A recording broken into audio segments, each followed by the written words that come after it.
जय श्री राम भक्तों, राम राम। आज मैं आपको भगवान भोलेनाथ का एक चमत्कारी मंत्र बताऊंगा। अगर इस मंत्र के द्वारा भगवान भोलेनाथ को अगर आप प्रसन्न कर लेते हो, आपकी तीसरी आंख तो खुलेगी ही खुलेगी, लेकिन आपके कई जन्मों के पाप भी धुल जाएंगे। जय श्री राम, जय श्री राम। ध्यान रहिए भक्तों, आप लोग मेरे से YouTube के माध्यम से जुड़े हो, अतः आप मेरे एक परिवार की तरह हो। आप लोगों का टाइम खराब करके मेरे कीड़े पड़ेंगे अगर मैं आप लोगों को गलत साधना के बारे में बताऊंगा तो मेरा एंड खराब होगा। क्योंकि आप लोग 20 से 35 साल 40 साल तक के लड़के मेरे से जुड़ रखे हो, क्योंकि आप अपना रास्ता ढूंढ रहे हो। ऐसी परिस्थिति में मैं अगर आपका टाइम खराब कर दूंगा तो मेरे कीड़े ही पड़ेंगे, मेरे को बचाने वाला कोई नहीं है। ये बात मैं इसलिए बोल रहा हूं, काफी भक्त लोग बोलते हैं गुरुजी आप साधना थोड़ी हार्ड बताते हो, थोड़ी सरल साधना बताओ। भक्तों, मैं आपको झूठ नहीं बोल सकता। कल ने मैं आपको ये बोलो एक दिन में ये साधना हो जाएगी, कदापि नहीं होगी। मंत्र को कई दिनों तक जप कर सिद्ध करते हो तो भी देवता बड़ी मुश्किल से आपके सामने प्रकट होते हैं। ऐसे बातों बातों में कोई देवी देवता हो या कोई भूत प्रेत हो, यक्षिणी हो, परी हो, कोई भी सामने नहीं आता है। काफी भक्त लोग बोलते हैं एक दिन की साधना में यहां फलाना देवता आएगा, फलानी परी आएगी। मैं तो ऐसा नहीं करूंगा। आप मेरे पे नाराज थोड़ी देर ही होंगे, लेकिन मैं कभी झूठ नहीं बोलूंगा। साधना के बारे में पूरी सच्चाई बता के ही रहूंगा। अब मैं बताता हूं कि भोलेनाथ की साधना आप कैसे करें।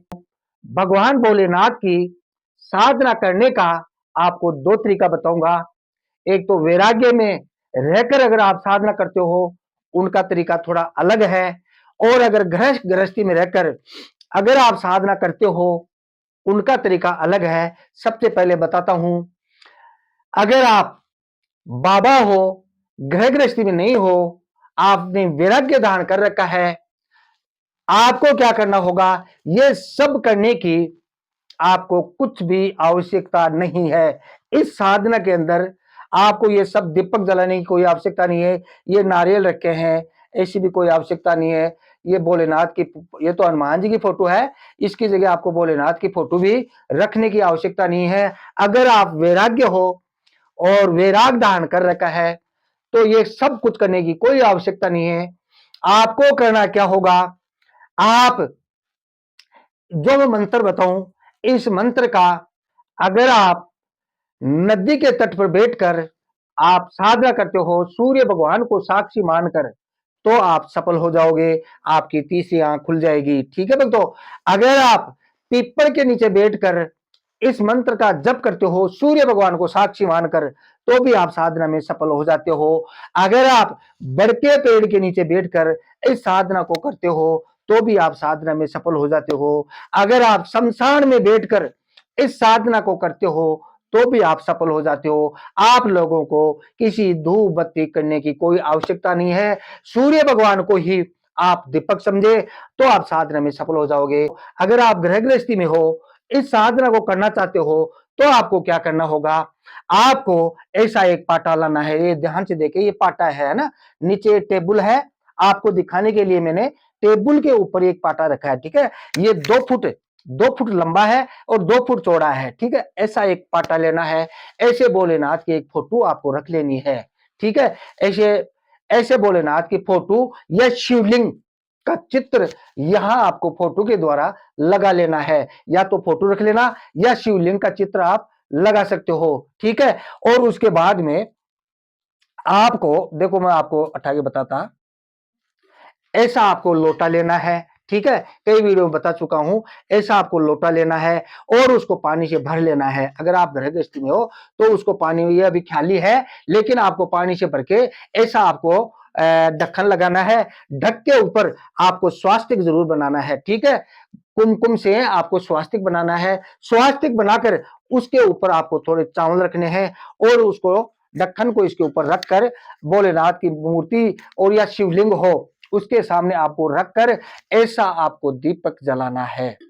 अगर आपको गाय का घी मिलता है तो बहुत ही उत्तम बात है। आजकल शुद्ध गाय का घी कभी नहीं मिलता, अतः आपको क्या करना होगा, तिल का तेल का दीपक आपको जला देना है, ठीक है। ये बात आपको समझा गई। उसके बाद में यहां तो 4 नारियल रखे हैं लेकिन आपको इस साधना के अंदर 2 नारियल ही रखने हैं। इस साधना के अंदर आपको 2 नारियल ही रखने हैं, क्योंकि भोलेनाथ की साधना में ये 2 नारियल आपको रखने की कोई आवश्यकता नहीं है, क्योंकि अगर आप भोलेनाथ को, त्रिलोकी के नाथ की आप साधना करने जा रहे हो, ये देवताओं के दोष आपको कभी नहीं लगता, नवग्रहों का दोष भी आपको कभी नहीं लगता। ये 2 नारियल आपको जरूर रखना होगा। देखो मैंने ये 2 नारियल, देखो यहाँ यहाँ इससे दिखाता मैं आपको ना, ये देखो एक नारियल ये है, एक नारियल ये है, ठीक है। ऐसा आपको लोटा लेना है। अगर लोटा नहीं मिलता है आपको पास में तो आप नीचे भी एक स्वास्तिक बनाकर नारियल को ऐसे रख सकते हो। अगर लोटा मिलता है तो बहुत उत्तम है। लोटे के अंदर, ठीक है, लोटे के अंदर आपको क्या करना होगा, इसमें चावल भर देना है, ठीक है। इसमें चावल भरकर, इसमें तो पानी बताया मैंने है ना, इसमें चावल भरकर आपको, चावल भरकर इसके ऊपर आपको ऐसा ढक लगा देना है। ढक के ऊपर भी आपको स्वास्तिक बना देना है और आपको ऐसे नारियल को रखना है, ठीक है। अब ये किसका रखा है मैं बताऊंगा आपको, है ना। और मान सम्मान बढ़ाने के लिए आप चाहो तो रोज माला ला सकते हो। अगर रोज माला नहीं ला सकते आप, जैसे मेरे पास ये रेडीमेड माला है, रेडीमेड मान सम्मान बढ़ाने के लिए आप रेडीमेड माला का भी प्रयोग कर सकते हो, ठीक है भक्तों। आगे पूरी जानकारी आपको बताऊंगा, ठीक है। और नारियल का मुख है, आप यहां बैठकर साधना करोगे और नारियल का मुख अपनी तरफ होना चाहिए, ठीक है, क्योंकि आपको दिखाने के लिए मैंने आसन भी लगाया, ठीक है।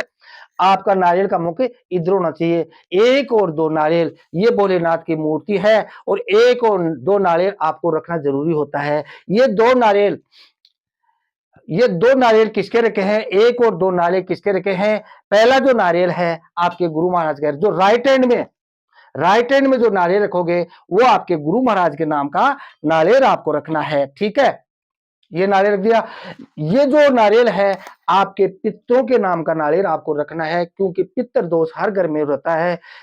अगर आप धर्म कर्म करते रहते हो, पितरों के निमित्त कुछ कार्य करते रहते हो तो आपके पितृ दोष कम लगता है, लेकिन करीब करीब हर घर में पितृ दोष रहता है। इसीलिए अपने पितरों की कृपा पाने के लिए ये नारियल आपको रखना होगा। उसके बाद में ऐसी आपको छोटी सी हवन कुंडी लेनी है मिट्टी की। अगर तांबे पीतल की मिलती है बहुत उत्तम बात है ना, लेकिन आपको नहीं है घर में तो ऐसा एक ढक्कन है, ये मिट्टी का है ना, ऐसा आपको ऐसा मतलब एक ढक्कन टाइप का है ना, इसके मैंने थोड़ी मिट्टी लगा दी नीचे, है ना। ऐसे आपको मिट्टी का एक हवन कुंडी छोटी सी रखनी है और भोग देने के काम में आती है। इसको मैं यहाँ रख देता हूँ। ये बात आपको समझ आ गई। जो दीपक जलाओगे ये देख, अच्छी तरह देख लो, ऐसा दीपक लेना है, ठीक है, बत्ती वाला, ऐसा देख बत्ती है ना आगे ना, ऐसा आपको दीपक लेना है, ठीक है। ये बात आप समझ गए। उसके बाद में ये जो पूजा का जो रोज सामान लगता है, भोग का सामान लगता है, इस वीडियो को डिस्क्रिप्शन में आप चेक कर लेना, भोग के बारे में सब कुछ बता दूंगा, ठीक है। ऐसा आपका भोग का सामान भी यहाँ सामने रख देना है, ठीक है। उसके बाद में देखो, मैंने एक आपको दिखाने के लिए आसन लिया है। आसन को यहां रखकर आसन को ऐसे लगा देना है, आसन को ऐसे लगा देना है और आसन पर बैठने से पहले आपको ऐसे आसन को नमस्कार करना है, ठीक है। और इस साधना में आपको रक्षा कवच की कोई आवश्यकता नहीं पड़ती, क्योंकि साथ साथ भोलेनाथ की अपन साधना कर रहे हैं, तो इस साधना में रक्षा कवच की कोई आवश्यकता नहीं पड़ती। फिर भी अगर आपके पास में कोई रक्षा कवच है तो पहले आसन पर बैठने के पहले आसन को प्रणाम करो ऐसे। उसके बाद में इधर से बैठना आपको ना, इधर से बैठना है ना, अपना मुख पूर्व दिशा में करके बैठना है ना, ऐसे बैठ कर यहाँ बैठ दो। उसके बाद में जो भी कोई आपका गुरु मंत्र है उस मंत्र को 3 बार बोलकर अपने शरीर पे फूंक मार देनी है। आसन पर बैठकर सबसे पहले आपको अपने गुरु महाराज से निवेदन करना है, जो भी आपका गुरु महाराज है, या अपने मन के अंदर आपने किसी को गुरु मान रखा है, किसी को भी आप अपने मन के अंदर गुरु मान सकते हो, भगवान को भी मान सकते हो, हनुमान जी को भी मान सकते हो, गोरखनाथ जी को मान सकते हो, जगदम्बा महाकाली दुर्गा काली को भी मान सकते हो, किसी को भी अपने मन के अंदर गुरु मान सकते हो, है ना, या जैसे किसी को भी आप अपने मन में गुरु मान लो। उनसे इस इन, इस उनसे इस नारियल के माध्यम से आपको विनती करनी है कि हे गुरु महाराज, मैं भोलेनाथ को प्रसन्न करना चाहता हूं, हे गुरु महाराज, मैं भोलेनाथ को प्रसन्न करना चाहता हूं, अतः मुझे शक्ति प्रदान करे और मेरे ऊपर कृपा बरसाए। इस प्रकार से अपने गुरु से आपको प्रार्थना करनी है और दंडवत प्रणाम आपको जरूर कर लेना है। ये क्रिया आपको रोज करनी है, ये क्रिया आपको रोज करनी है। उसके बाद में जो आपके जो पितरों का जो नारियल है ना, है ना, पितरों का जो नारियल है, इसके ऊपर भी आपको दोनों हाथ जोड़कर अपने पितरों से निवेदन करना है, हे पितृ देवताओं, मेरे से या मेरे किसी परिवार वालों से किसी प्रकार की कोई गलती हुई हो, मुझे क्षमा करे, दंडवत प्रणाम करना चाहिए, हमें माफ कर दो और भविष्य में भूल कर किसी प्रकार की कोई गलती नहीं करेंगे। मैं भोलेनाथ की साधना कर रहा हूं, अतः आप मेरे ऊपर कृपा करें। इस प्रकार से अपने पितरों से भी निवेदन करना है। और हर रोज मंत्र का, जो भोलेनाथ का मंत्र देने जा रहा हूं, इस मंत्र का जब शुरू करने से पहले, यानी जब शुरू करने से पहले आपको रोज इनको पूजा देनी है। जैसे आरती का जो दीपक होता है, ऐसे आपको एक कपूर की टीका जलाकर रोज इनकी इनको सबको, अपने गुरु महाराज को, पितरों को, ये भोलेनाथ को, सबकी रोज आपको आरती करनी है। ये क्रिया आप जप करने से पहले भी कर सकते हो और बाद में भी कर सकते हो, ठीक है। और आपको क्या करना होगा, रेडीमेड भोग की व्यवस्था आपको जरूर करनी होगी। रेडीमेड भोग के लिए आपको क्या करना होगा, ऐसी छोटी कटोरी, मेरे पास अभी छोटी कटोरी नहीं है, ऐसी आपको छोटी कटोरी लेनी है ना। कटोरी में जैसे एक यहाँ रख दिया, देखो मैंने आपको दिखा रखा हूँ, एक यहाँ रख दिया, एक यहाँ रख दिया, एक यहाँ रख दिया। जब को शुरू करने से पहले इसमें थोड़ा थोड़ा प्रसाद आपको डालना है। प्रसाद के अंदर जैसे आप एक साथ ले, पूरी साधना काल में आपको 200-250 ग्राम, जैसे पंचमेवा का प्रसाद बहुत ही उत्तम होता है, आप रेडीमेड प्रसाद ही यहां रख सकते हो, ठीक है। जैसे पंचमेवा है, काजू है, किशमिश है, बादाम है, ऐसा कोई भी आप छोटी छोटी, गुड़ है ना, शक्कर है, जैसे आपकी श्रद्धा है उस हिसाब का प्रसाद थोड़ा थोड़ा इस पे रखकर आपको यहाँ रख देना है। एक कटोरी में यहाँ रखना है, एक कटोरी में यहाँ रखना है, एक कटोरी में यहाँ रखना है। इस प्रकार से आप इनको भोग रोज खिला सकते हो। और ये जो साधना पूर्ण कर लेते हो, जैसे आपका साधना, जितना आपका मंत्र, जितना आपने मंत्र का संकल्प लिया है, जितना आपने मंत्र का संकल्प लिया है, उतने मंत्र जप कर आपको इस पे अंगारों पे भोग देते हो, बहुत ही उत्तम बात है। अगर अंगारों भोग देने की आपके पास कोई व्यवस्था नहीं है, आप शहर में रहते हो, अंगारे नहीं बना सकते, तो आपको क्या करना होगा, एक कपूर की टिकिया आपको जला देनी है। कपूर की टिकिया में आपको जो मैंने बताया उस भोग का थोड़ा थोड़ा टुकड़ा डालकर उस कपूर की टिकिया के पास रख देनी है। इस प्रकार आपका जोत का जो सिस्टम भी आपका, इस प्रकार से आप रोज जोत ले सकते हो कपूर की टिकिया के द्वारा। अगर अंगारों पे अगर आप जोत लेते हो तो बहुत ही उत्तम बात है भक्तों। इस प्रकार से आप साधना शुरू कर सकते हो। अब मैं आपको मंत्र बताता हूं। मंत्र है ओम नमः शिवाय, ओम नमः शिवाय, ओम नमः शिवाय। ये एक मंत्र है। मंत्र जप करने से पहले आपको दो काम करने होंगे। सबसे पहले आपको जो रुद्राक्ष की माला लेके आए हो, इस मंत्र की साधना रुद्राक्ष की माला से की जाती है। मेरे पास 0 नंबर है, आपको 1 नंबर लाना है, क्योंकि 0 नंबर में आप नए भक्त हो, तो 0 नंबर में अगर मंत्र का उच्चारण करते हैं, माला को घुमाते हैं, थोड़ी तकलीफ रहती है, ठीक है। मंत्र माला को घुमाते हैं तो थोड़ी तकलीफ होती है, तो आपको 1 नंबर की माला लेके आनी है। इस माला को आपको शुद्ध करनी है। अगर आप किसी गुरु से लेते हो तो बहुत ही अच्छी बात है, लेकिन अगर आप घर बैठे भी आपको माला को शुद्ध करनी है। इस माला को दूध, दही, शहद, पंचामृत स्नान कराए और धूप बत्ती देकर इसको शुद्ध कर लो, तो माला आपके अधीन हो जाएगी, माला पवित्र हो जाएगी। उसके बाद में आपको मंत्र को शुद्ध किया जाता है, मंत्र की शुद्धिकरण करते हैं, वो कैसे करेंगे? आपको ऐसे भोजपत्र के छोटे-छोटे टुकड़े लेके आने हैं। ये 4-5 रुपए का एक टुकड़ा मिलता है। इस टुकड़े के 1 के 2 भी आप कर सकते हो। और आपको क्या करना होगा? हल्दी से भोजपत्र पर जो मैंने मंत्र बताया ओम नमः शिवाय, है ना?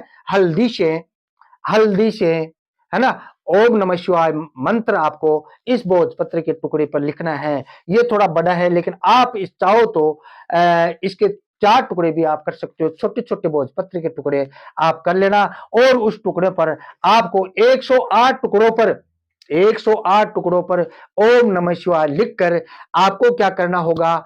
आपको जौ का अगर आटा मिलता है, बहुत ही उत्तम बात है। जो सब जानते हो, जौ का अगर आटा मिलता है तो बहुत ही उत्तम बात है। आपको 50 ग्राम जौ का आटा लेना है। अगर नहीं मिलता है तो कोई बात नहीं, आप गेहूं का आटा ले सकते हो। आप गेहूं का आटा भी ले सकते हो, मक्की का आटा भी ले सकते हो। जो आप खाते हो उसी का आटा आप ले सकते हो। और आपको क्या करना होगा? आपने भोजपत्र के टुकड़ों पर 108 टुकड़ों पर आपको ओम नमः शिवाय लिखा है। वो टुकड़ों को, भोजपत्र के टुकड़ों को आपको ऐसे फोल्ड की करना है, ऐसे फोल्ड करके, है ना? ये थोड़ा बड़ा है, क्यों? भोजपत्र बड़ा है, आपको छोटा भोजपत्र टुकड़े कर लेना। अगर टुकड़ा बड़ा आता है तो कैंची की सहायता से उसके छोटे-छोटे टुकड़े कर लेना, उसमें ओम नमः शिवाय लिखना है। ऐसा फोल्ड करके, है ना? और आप जो आटा लेके आए हो, है ना? जो आप आटा लिया हो उसको गीला करके रोटी की तरह एक पिंड बना लो और छोटा-सा टुकड़ा आपको तोड़ना है और इसको इसका करके और आटे में उसको थोड़ा पिचका के और उस आटे में इसको देके आपको एक गोली तैयार करनी है, ठीक है? और ये भोजपत्र अंदर है, देखो ये गोल हो गया, इसके आपके ऊपर आटा लगा देना है। ये ध्यान रखना, भोजपत्र का टुकड़ा अगर छोटा रहेगा तो आटे की गोली आपको छोटी ही लेनी है। जैसे बच्चे लोग खेलते हैं, उसको क्या बोलते हैं, छोटे बच्चे कांच की गोली से खेलते हैं, ऐसी-ऐसी आपको छोटी-छोटी गोली बना देनी है। उसके बाद ही आपको करना क्या होगा? आपको किसी नदी या तालाब में आपको जाना है। नदी तालाब में जाकर जहाँ पे मछलियाँ का निवास रहता है, मछलियाँ रहती है, उस जगह जाकर आपको क्या करना होगा? जैसे आपने वो जो गोली बनाई थी, उस गोली को आपको एक गोली को पानी में डालना है, ओम नमः शिवाय, ठीक है? मछलियाँ तुरंत आएगी और उस गोली को खा जाएगी। उसके बाद में आपको दूसरी गोली को डालना है। इस प्रकार से ओम नमः शिवाय का मंत्र जपना है और एक-एक गोली पानी के अंदर डाल देनी है। इससे क्या कि आपने पुण्य दिया है, जो अपना पुण्य दिया है, आपने पुण्य कमाया है, उसका फल आपको इस मंत्र के द्वारा मिलेगा और आपकी मंत्र सिद्धि होने में आपको दिक्कत नहीं आएगी। और आजकल क्या करते हो आप? बाबाओं के यूट्यूब से बहुत से बाबा खड़े हो गए और उन बाबाओं के चक्कर में पड़ के अपना समय नष्ट करते हो। इसी कारण से आप साधना में सफल नहीं होते, क्योंकि आप मन मर्जी करते हो। किसी योग्य गुरु से आप सलाह नहीं लेते, वरना आप मंत्र को जप करने से पहले उस गुरु से बात करके बोलना चाहिए, गुरुजी मैं ये साधना कर रहा हूं, मैं सफल होऊंगा या नहीं होऊंगा, आप मुझे पूरी जानकारी दे। इस प्रकार से आप अपने गुरु से बात करके ही कोई साधना करो, अपने गुरु से बात करके ही साधना कर सकते हो, या कोई अनुभव व्यक्ति हो उससे आप साधना के बारे में पूछकर सलाह लेकर ही साधना करिए, तो आपका टाइम खराब कभी नहीं होगा। इस प्रकार से आपका ये भी मंत्र भी आपका पवित्र हो गया। उसके बाद में आपको क्या करना है? सबसे पहले आपको एक माला गणेश जी की घुमानी है? गणेश जी, गणपति बप्पा, है ना? गणपति बप्पा की एक माला आपको जरूर घुमानी है, ठीक है? वो कैसे? आपके पास अगर कोई मंत्र है तो कोई बात नहीं, अगर मंत्र नहीं है तो ओम श्री गणेशाय नमः, ओम श्री गणेशाय नमः, ओम श्री गणेशाय नमः, या फिर ओम गंग गणपते नमः, ओम गंग गणपते नमः। इस प्रकार से भी आप जो भी आपका गणेश जी का मंत्र है, एक माला आपको गणेश जी की घुमानी है, ठीक है? एक माला गणेश जी की घुमानी है। उसके बाद में ही आप मंत्र की शुरू कर सकते हो, ठीक है? उसके बाद में जो भी आपका मंत्र, जो मैंने आपको उसके बाद में मैंने आपको जो मंत्र बताया है, उस मंत्र का आप जप कर सकते हो। अब आप जप कितना करोगे, ठीक है? ये मैं बताऊं आपको मंत्र कैसे जप करना है और मंत्र जप कितना करना है और कैसे-कैसे जप आपको करना है। घबराए नहीं, अगर मैं घबराए नहीं, मैं साधना हार्ड बताता हूं तो उसका तोड़ भी आपको बताता हूं, ठीक है? तो वीडियो पूरा देख लेना, मैं आपको सही तरीका बताता हूं साधना का, ठीक है? अगर आप गौमुखी में माला को रखते हो बहुत उत्तम बात रहती है, क्योंकि माला को जब अपने सामने रखते हैं, जैसे माला इतना बाकी है तो अपना अपना जो जैसे माला को अपना जैसे सामने रख के जैसे माला जपते रहते, मान लो ऐसे माला जप रहे हैं ना, ऐसे माला जप रहे हैं ना, तो अपने क्या रहता है कि अपने मन में रहता है थोड़ा सा और बाकी है ना, ऐसा अपने मन में चलते कुछ न कुछ चलता रहता है। ठीक है, तो अगर माला को अगर अगर माला को ऐसे गोमुखी में रखोगे तो आपको पता ही नहीं पड़ेगा कि माला कब पूरी हुई, ऐसा ही पता नहीं पड़ेगा। ठीक है, तो आप गोमुखी में अगर माला को लेकर जपते हो तो बहुत ही उत्तम बात है। अब आपको बताता हूं इस मंत्र का जप आप कैसे करोगे। माला को ऐसे रखनी चाहिए, ठीक है, अपनी माला को ऐसे रखनी चाहिए। अगर गोमुखी है, आपका हाथ दुखता है तो माला को ये है ये गले में डालने की है, इस माला को आप अपने गले में डाल डाल सकते हो। इससे क्या है कि अपने हाथ में दिक्कत नहीं होती। अगर ऐसा नहीं करते हो तो आपको ऐसा लेना है और यहाँ हाथ रखकर और मंत्र कैसे जपना है, देखो ध्यान रहे, मंत्र को इस प्रकार ऐसे नहीं जपना है, ओम नमः शिवाय, ओम नमः शिवाय, ओम नमः शिवाय, ओम नमः, ऐसा कभी भी मंत्र को नहीं जपना चाहिए। मंत्र को आराम से जपना चाहिए, न तो जल्दी भी नहीं जपना चाहिए, न धीरे भी नहीं जपना चाहिए।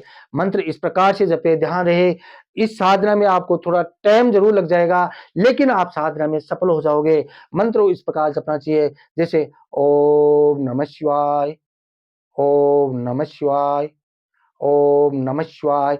और अपना जो ये नाक है ना, ये नाक और ये दीपक, ये दोनों को जैसे मान लो ये दीपक को देख रहा, पर दीपक को भी देखना है, और इस नाक की जो अग्रभाग है, नासिका अग्रभाग है, इसको आपको देखता रहना है। इससे क्या है कि आपका मन इधर उधर कभी नहीं भागेगा, है ना। और दीपक को एक टिक भी नहीं देखना है, यहाँ दर्द होता है, एक टिक देखोगे दर्द रहता है, सिर्फ इसको देखना है और दीपक को देखने का। इस प्रकार से क्या है कि आपकी नजर में फैलाव रहेगा और आपकी नजर में प्रकाश आता ही रहेगा। आपके मन में आगे से आगे कुछ देवताओं के प्रति विश्वास जागृत रहता रहेगा। इस प्रकार से आप माला को जप सकते हो। अब मैं आपको बताता हूं कि माला कितनी जपनी है। देखो ध्यान रहे भक्तों, मंत्र में 5 अक्षर है, जैसे दो तो नमः और शिवाय 3, नमः 2 और शिवाय 5 अक्षर है। एक अक्षर के 1 लाख अगर आप जप करते हो तो आपके 5 लाख हो गए। अब 5 लाख आप कितने दिन में जप कर सकते हो? आप चाहो तो 5 लाख ज्यादा नहीं होते, आप चाहो तो 41 दिन में भी इस साधना को कर सकते हो। 41 दिन में आप साधना कर सकते हो, ज्यादा टाइम नहीं लगता। इस साधना को 2 बार में कर सकते हो। सुबह प्रातः काल ये के बैठकर साधना, यहाँ बैठकर प्रातः काल साधना करें, और रात में भी ये साधना कर सकते हो। रात में अगर साधना करते हो तो 9 बजे बाद में ही करना, क्योंकि सूर्य भगवान को कभी पीठ कभी भूल कर भी मत देना। आप चाहो तो 41 दिन में इस मंत्र का जप कर सकते हो। आप चाहो तो इस मंत्र के छोटे छोटे अनुष्ठान भी आप कर सकते हो, जैसे 21-21 दिन के आप 5 अनुष्ठान कर लो, है ना। 21-21 दिन के 5 अनुष्ठान कर लो। आप चाहो तो 11 दिन का अनुष्ठान भी कर लो, जैसे 11, आप चाहो तो 11 दिन का अनुष्ठान भी आप कर सकते हो। 11 दिन में जैसे 1 लाख की सिद्धि, 1 लाख मंत्र को अभी 11 दिन में जप लिया, फिर 2 दिन 5 दिन आराम करके फिर अगला अनुष्ठान कर लिया। इस प्रकार से आपको 5 अनुष्ठान करना होगा, 11-11 दिन के 5 अनुष्ठान करने से ये मंत्र आपका सिद्ध हो जाएगा। उसके बाद में क्या करना होगा, दशांश आपको हवन करना होगा। जैसे आपने 5 लाख मंत्र को जप कर सिद्ध किया है, जैसे आपने 5 लाख मंत्र जपे हैं, उसका दशांश आपके सामने 5 लाख में 10 का भाग देते हैं तो 50,000 होता है। 50,000 आपको हवन करना होगा, लेकिन आप 50,000 हवन नहीं कर सकते। अगर नहीं कर सकते तो 50,000 की संख्या में आपको और जप करना होगा। ठीक है, इसी बात का ध्यान रखना है। 50,000 की संख्या में आपको और आगे जप करना होगा, तो आपको हवन करने की कोई आवश्यकता नहीं है। जैसे मान लो अब हवन आ गया, उसके बाद में तप होता है। 5,000 की संख्या में आपको तप करना होगा। जैसे आप कहीं लकड़ियां जला लो, या दूल्हा है तो दूल्हा पे बैठकर आप तप कर सकते हो। वहां बैठकर आपको 5,000 की संख्या में आपको जप करना होगा। अगर ऐसा भी नहीं होता है तो 5,000 की संख्या में आप और जप करो, तो आपको तप करने की कोई आवश्यकता नहीं पड़ती, अगर आप ग्रह गृहस्थी में हो तो। ठीक है, और उसके बाद में 50,000 का दशांश 500 होता है। आपको 500 छोटे बच्चे हो, ब्राह्मण हो, इनको खाना खिलाओगे तो आपका मंत्र आपके अधीन हो जाएगा। मंत्र सिद्ध होने से पहले ही साधना काल में ही आपकी तीसरी आंख खुल जाएगी।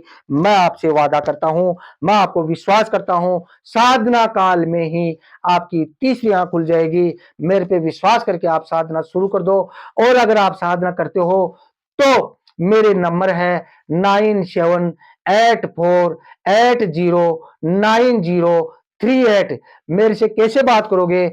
आपको सिर्फ मेरे व्हाट्सएप नंबर पर आपकी समस्या बतानी है। गुरुजी मैं साधना कर रहा हूं, है ना, जो भी आपकी समस्या है वो समस्या के बारे में अगर आप बताओगे, है ना, तो मैं आपको तुरंत आपको 48 घंटे के अंदर अंदर या 24 घंटे के अंदर अंदर मैं आपको जरूर बात करूंगा।